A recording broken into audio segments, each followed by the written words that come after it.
किसी ने बड़े कमाल की बात कही है कि जिसके मन का भाव सच्चा होता है जीवन में उसका हर काम अच्छा होता है। नमस्ते दोस्तों, मैं हूं आरजे कार्तिक माय एफएम से। एक बड़ी छोटी सी कहानी है। जयपुर में एक सज्जन रिटायर हुए और रिटायर्ड होने के बाद में उन्होंने अपने लिए एक 400 गज का बड़ा सा मकान खरीदा। और वो मकान उन्होंने इसलिए खरीदा क्योंकि उस मकान के पीछे वाले हिस्से में एक आम का बड़ा पुराना सा पेड़ था और उनकी वाइफ को आम बड़े पसंद थे। तो उन्होंने सोचा कि इससे बढ़िया जो है क्या हमें मकान मिल सकता है। बना बनाया मकान था। रहने लगे उस मकान में। 2-3 महीने बीते थे कि उनके जो आसपास के दोस्त यार थे उन्होंने कहा कि आपने बढ़िया मकान लिया है, लेकिन एक बार किसी वास्तु वाले एक्सपर्ट को बुला लेते, विशेषज्ञ को बुला लेते और वास्तु शास्त्र के हिसाब से देख लेते, समझ लेते कि कहीं कोई गड़बड़ तो नहीं है, अच्छा रहता आपके लिए। तो इनको आइडिया अच्छा लगा। इन्होंने कहा चलो ठीक है, बुला लेते हैं। तो दिल्ली से एक विशेषज्ञ एक्सपर्ट को बुलाया गया जो कि पिछले 30 साल से यही काम कर रहे थे, बड़े दक्ष थे इस काम में। तो उनको रिसीव करने के लिए जयपुर एयरपोर्ट पर गए और वहां से फिर उनको लेकर के अपने घर की तरफ जा रहे थे। तो पहले तो रेस्टोरेंट में उनको बढ़िया सा राजस्थानी भोजन करवाया, लंच करवाया।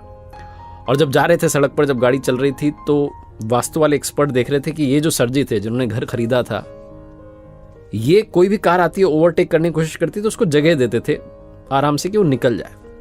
तो इनसे रहा नहीं। इन्होंने पूछा कि आप हर गाड़ी को जाने दे रहे हो, ओवरटेक करने दे रहे हो, क्यों? तो उन्होंने कहा कि सर जी, जो भी गाड़ी वाला आगे जाना चाह रहा है, हो सकता है वो हमसे ज्यादा जल्दी में हो, किसी इंपॉर्टेंट काम से जा रहा होगा, तभी तो वो आगे जाना चाह रहा है। तो वास्तु वाले विशेषज्ञ एक्सपर्ट जो थे वो मुस्कुरा के रह गए। थोड़ा आगे चले तो रास्ता थोड़ा सकरा होने लगा, जैसे घर आने लगा, गलियां आने लगी और गली में एक बच्चा दौड़ता हुआ सा क्रॉस करके निकला। इन्होंने गाड़ी का ब्रेक लगा दिया और थोड़ा इत्मीनान से वहां रुक गए, देखने लगे कि कोई और तो नहीं निकल रहा है। कमाल ये हुआ कि उस बच्चे के पीछे दौड़ता हुआ एक और बच्चा भाग के निकला। अब की बार फिर से रहा नहीं गया। वास्तु वाले विशेषज्ञ ने पूछा कि आपको कैसे पता था कि एक और बच्चा निकलेगा? तो उन्होंने कहा कि अरे सर, आपको पता हुआ ना, बचपन में हम खेलते थे तो अकेले थोड़ा ना खेलते थे, हम ऐसे मस्ती में अकेले थोड़ी दौड़ते थे, कोई ना कोई हमारे साथ खेल रहा होता था। तो मुझे लगा कि बच्चा दौड़ के गया, मतलब जरूर इसका कोई पीछा कर रहा है, बच्चा इसके साथ खेल रहा है, तो बस उसी का इंतजार कर रहा था, हमें कौन सा जल्दी है। दूसरा बच्चा निकल गया, अब हम चलते हैं आराम से। फिर से वास्तु वाले एक्सपर्ट मुस्कुराए।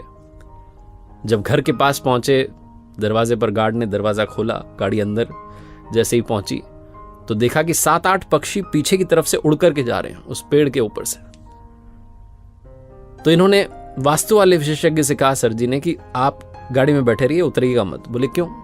बोले वो पीछे से पक्षी उड़ के गए, मतलब कि पीछे बच्चे आए हुए हैं और बच्चे आम लेने के लिए आए होंगे बड़े प्यार से, तो वो आम ले लें, चले जाएं अपने अपने घर में, उसके बाद हम उतरेंगे, वरना वो हड़बड़ाहट में उन्हें लगेगा कि घर का मालिक आ गया, वो हड़बड़ाहट में उतरेंगे, चोट लग सकती है।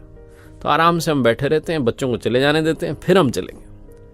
वास्तु वाले विशेषज्ञ ने कहा कि अगर आप बुरा ना माने तो एक बात कहना चाहता हूं, आपको मेरी जरूरत ही नहीं है। ये सर जी डर गए। उन्होंने कहा क्या हुआ, कोई गलती तो नहीं की आपके आदर सत्कार में? उन्होंने कहा नहीं, कोई गलती नहीं हुई, आपको मेरे जैसे किसी भी इंसान की जरूरत नहीं है, क्योंकि आपके यहां कोई वास्तु दोष ही नहीं है। बोले आप कैसे कह सकते हैं, आपने तो घर ही नहीं देखा।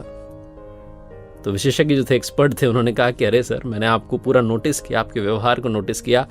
ओवरटेक आप गाड़ी को करने दे रहे हैं क्योंकि आपको लगता है कि सामने वाला जल्दी में, उसे इंपॉर्टेंट काम है, आप उसका ख्याल पहले रख रहे हैं। गली में बच्चा दौड़ के जाता है तो आप दूसरे बच्चे का इंतजार करते हैं कि पहले वो भी निकल जाए। और यहां घर आए तो आप इस बात की प्रतीक्षा कर रहे हैं कि जो बच्चे आपके आंगन में से आम चुराने आए हैं, जिन्हें आप कह रहे हैं कि प्यार से आम ले जाने आए हैं, वो चले जाए, उनको कहीं चोट ना लग जाए। जो इंसान अपने से पहले दूसरों की खुशी का ख्याल रख रहा है, उसके घर में, उसके आंगन में किसी भी तरीके का कोई वास्तु दोष हो ही नहीं सकता। इन्होंने कहा कि आप आ गए हैं तो एक बार घर में अंदर तो आइए, नाश्ता कीजिए।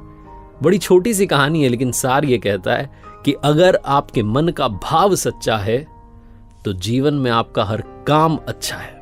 जिसका मन पवित्र होता है उसके आसपास किसी भी तरीके का दोष भटकता नहीं है।